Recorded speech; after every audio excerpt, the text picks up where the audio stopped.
Salutare, salutare! Ne pregătim de o ședință foto. De data asta va fi o ședință foto ceva mai specială, zic eu. E vorba de familia mea. Va fi o ședință foto care o să o fac pentru soția mea, pentru fetița mea. Va fi prima ei ședință foto, primul ei Crăciun. Sper să iasă așa cum mi-am dorit. Hai să vedem!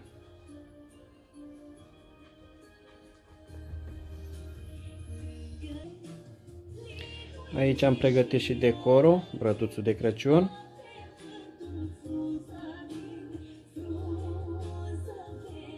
Jucăriile ei.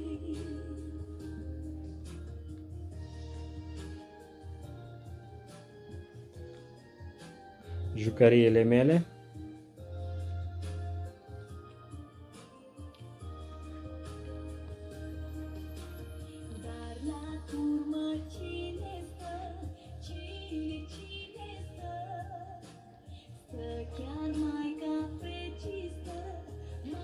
Aici avem și garderoba lui Maia cu My for Christmas, Merry Christmas. Deci totul este pregătit, să trecem la treabă. Da, vă rog. Hai, intrați. Intrați, intrați. Vă așteptam. Bună, Maia.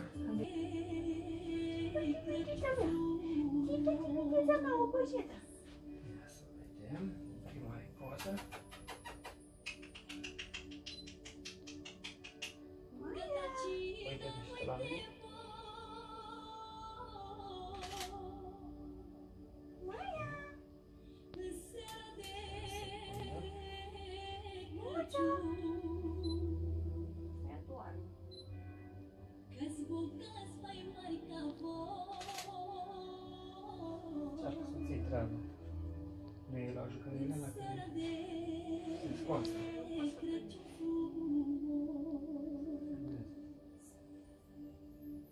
O să pui și jos. Dumnezeu s-a supărat în seara de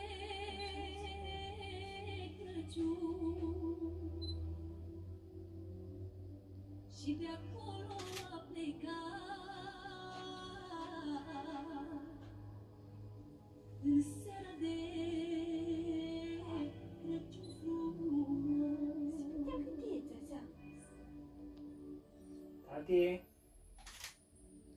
La marginea satului.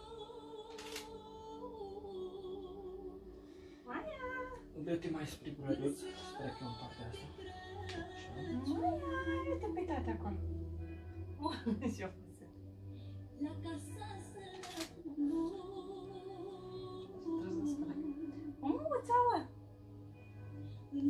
Tati, tati.